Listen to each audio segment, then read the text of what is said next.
So Newcastle United are closing in on signing of Bournemouth defender Lloyd Kelly.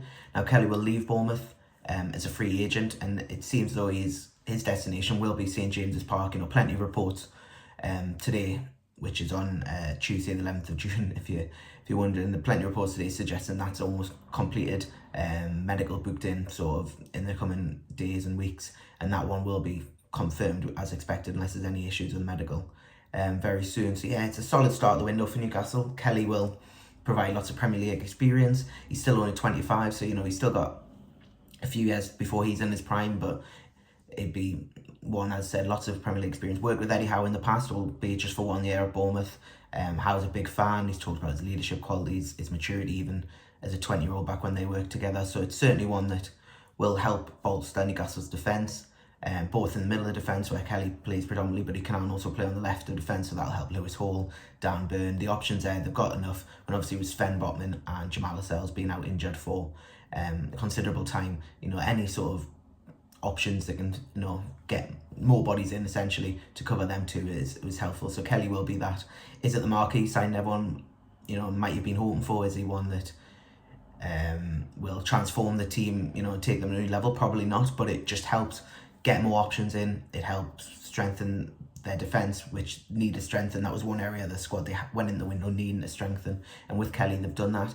Of course, they're missing out on Tosin Adarboyoyo, who's went to Chelsea. That was a big miss, but they've managed to hopefully get this Kelly deal over the line, which is a positive. And yeah, they can look forward to strengthen now in other areas of the pitch, because there are a few places they need to strengthen this summer, and a free transfer might not be the headline grabbing one, but it's one that will allow them hopefully to spend in other areas. We know that they want a right winger next year, maybe another striker. Could that be one one player who fits both criteria? We don't know yet. They're looking at goalkeepers. We've seen Georgie Mamardashvili, Aaron Ramsdale, James Trafford. He's the biggest, he's the most likely one right now. So there's plenty of places they're looking to strengthen. And of course PSR is going to hit. I'm going to be seeing PSR a lot over the summer, but that is one that's going to hit, and signing Kelly on a free transfer will just help get someone in again, Premier League experience without having too much effect on their PSR sort of limit. So yeah, it's a good start to the window, one that Newcastle will hope to press on with.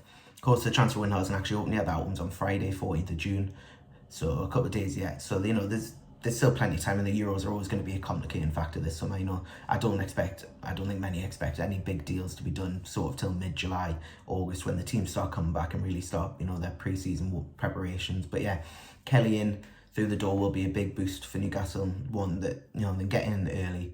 They've covered that area of defence, left back, centre back, as mentioned. They've got an extra body in there on for relatively cheap. Of course, wages will be they'll have to swallow that, but they can get rid of a couple of players, and that'll be covered.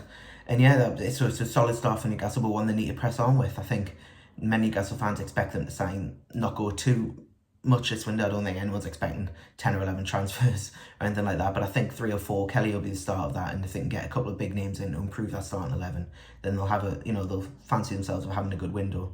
As mentioned, the goalkeeper is James Trafford. That's one that's looking like it's progressing, but right now I think the two clubs are still slightly apart in valuation. I think if they do come to an agreement, then that will be one that goes. I think Trafford will be keen to come to Newcastle.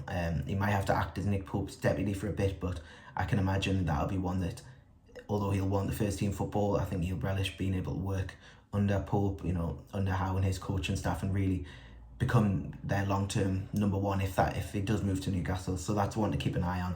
In terms of outgoings, we've always seen Miguel Almiron, Callum Wilson, Sean Longstaff recently moved Leicester. So there's going to be plenty of links with some of the players, and it'll be one where, unfortunately, everyone in Newcastle has their price. To be fair, that's the same with football across the board really, but if Newcastle get a solid offer for any player this summer, they're not going to turn it down. But that goes with last year, that goes with next year. It'll be the same every window.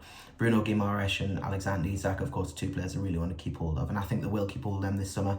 But again, if someone either triggers Bruno's release clause or bids silly money for Isak, then that's going to be something they have to consider as well. So it's going to be interesting to see who they can keep hold of, who they willing to offload, trying to get move, and they're going to have to sell players. Unfortunately, that's just PSR.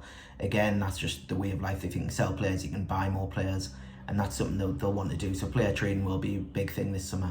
and getting some players who haven't really played too much off their wage books. We've seen Ryan Fraser recently being linked with a return to Southampton. Now that's looking likely. You know, it's clear that from the player side, that's a move he wants to do. I think Southampton are keen to do it, especially now they're in the Premier League. You know, he's going to bring plenty of Premier League experience. He had a great season with them last year, so that'll be one which I think will happen. But again, that's one that's just it's going to take time. As I said, the transfer window isn't open yet, so yeah, it's going to be a busy summer. Lots of deals are going to happen in the background. Lots of talk, lots of links. And yeah, it's certainly going to be an interesting summer at St James Park. And of course, the best way you can stay up to date with all of the latest transfer news, gossip, headlines and rumours and everything in between is with the Shield Gazette.